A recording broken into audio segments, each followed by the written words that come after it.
बिस्मिल्लाहिर्रहमानिर्रहीम। अस्सलाम वालेकुम नाज़रीन, मैं अयाज़ वागा हूँ और आप इन्फो एट अयाज़ देख रहे हैं। नाज़रीन, जैसा कि आप जानते हैं कि इस्लामाबाद में शंघाई ताउन तंज़ीम की कौंसल का 23वां अजलास हो रहा है और इस अजलास की मेज़बानी पाकिस्तान कर रहा है। इस हवाले से इस्लामाबाद को बहुत सजाया गया है, बहुत इस्लामाबाद की तज़ीन व आराइश की गई है। जगह जगह मुख्तलिफ़ कलर्स की लाइटें लगाई गई हैं और फूलों से सजाया गया है इस्लामाबाद को। और जो फ्लाई ओवर्स हैं उनके अंदर और उनके नीचे जो है वो बहुत ज़बरदस्त पेंटिंग्स की गई हैं। तो बहुत ही ख़ूबसूरत नज़ारा है इस्लामाबाद का।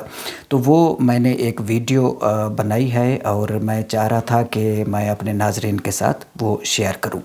और साथ साथ मैं ये भी कोशिश कर रहा हूं इस वीडियो में कि मैं शंघाई ताउन तंज़ीम जो है उसका कुछ जो आपको उसकी तारीख़ कि वो कब बनी थी, कौन से ममालिक इसमें शामिल हैं और इसका मकसद क्या है, तो इस हवाले से भी आप दोस्तों को मैं आगाह करूँगा अभी इसी वीडियो में, ताकि ये वीडियो जो है आप दोस्तों के लिए मुफीद हो। इसलिए मैं चाहूँगा कि इस वीडियो को शुरू से लेकर आखिर तक ज़रूर देखिएगा। इस अजलास में चीन, रूस, बेलारूस, काज़ाकिस्तान, किर्गिस्तान और ताजिकिस्तान के वज़राए आज़म शिरकत कर रहे हैं, जबकि ईरान के नायब सदर और इंडिया के वज़ीर ख़ारजा भी शरीक हैं। ये अजलास आज से शुरू है और कल भी जारी रहेगा और 17 तारीख़ को फिर ये जो मेहमान हैं वो वापस अपने अपने मुल्कों में जाना शुरू हो जाएंगे। इसके अलावा जो मंगोलिया के वज़ीर आज़म बतौर मुबस्सिर और तुर्कमानिस्तान के जो वज़ीर ख़ारजा हैं वो ख़ुसूसी मेहमान होंगे। 2 रोज़ा अजलास के लिए इस्लामाबाद में सिक्योरिटी के सख्त इंतज़ामात किए गए हैं और 17 अक्टूबर तक शहर की जो सिक्योरिटी है वो पाकिस्तानी फ़ौज के हवाले कर दी गई है। शंघाई ताउन तंज़ीम की बुनियाद 2001 में चीन और रूस ने रखी थी, जिसके अरकान में अब Kazakhstan, Kyrgyzstan, Tajikistan, Uzbekistan, Pakistan, India और ईरान भी शामिल हैं। क्योंकि आबादी के लिहाज से 2 बड़े ममालिक इंडिया और चीन इस तंज़ीम के रुकन हैं, इसलिए ये तंज़ीम दुनिया की कुल आबादी के 40% का एक फोरम है। पाकिस्तान 2005 से 2017 तक इस तंज़ीम का ऑब्ज़र्वर रुकन रहा और फिर जुलाई 2017 में इसे बाज़ाब्ता तौर पर SCO में शामिल किया गया। इस तंज़ीम का आगाज़ एक यूरेशियाई सिक्योरिटी तंज़ीम के तौर पर हुआ, जिसका मकसद रूस, चीन और वस्ती एशियाई ममालिक के दरमियान सिक्योरिटी और इस्तेहकाम को फ़रोग़ देना था।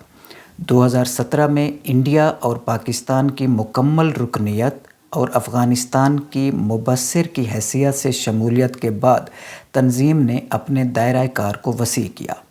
गुज़श्ता बरस ईरान को भी तंज़ीम के बाकायदा रुकनीत दे दी गई।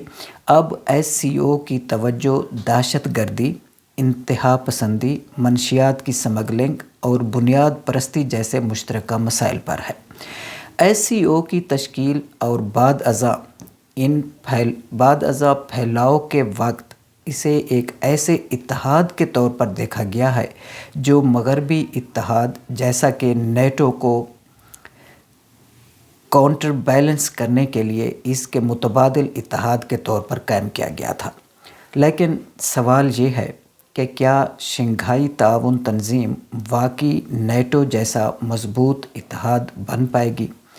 शंघाई ताउन तंज़ीम चीन, रूस, पाकिस्तान और इंडिया जैसे ममालिक की वजह से आबादी के लिहाज से बड़ा इत्तेहाद है, जबकि ये दुनिया के 40% रकबे को भी कवर करता है। और यहाँ ये बताना भी ज़रूरी है कि इसमें इंडिया भी एक एटमी पावर है, पाकिस्तान भी एटमी पावर है, रूस भी एटमी पावर है और चीन भी एटमी पावर है और ईरान اس میں مبالغہ آرائی ہے۔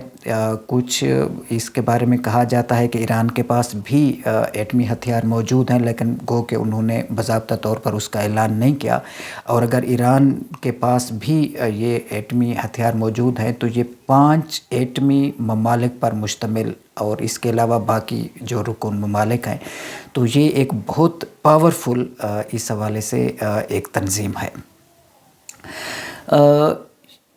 واضح رہے کہ دنیا میں اس وقت کئی ایسے اتحاد موجود ہیں جو معیشت یا سیکیورٹی اور دفاعی ضروریات کے لیے بنائے گئے ہیں۔ ان میں بڑے اتحاد جیسا کہ G7، G20، کوآڈ، نیٹو اور SCO ہیں۔ G7 اور G20 تو معیشت اور اقتصادی امور پر بنے الائنس ہیں جن کی توجہ کا مرکز رکن ممالک میں معاشی استحکام، ترقی اور سیاسی ہم آہنگی کا فروغ ہے۔ تاہم نیٹو 32 ممالک کا فوجی اتحاد ہے جس کا مقصد مشترکہ دفاع اور رکن ممالک کی سلامتی۔ اس اتحاد میں ایک ملک پر حملہ تمام رکن ممالک پر حملہ تصور کیا جاتا ہے۔ اس اجلاس سے پاکستان کو مستقبل میں کیا فائدہ ہوگا اور کتنا فائدہ ہوگا، یہ سوال بحث طلب ہے، مگر اس وقت جب پاکستان بدترین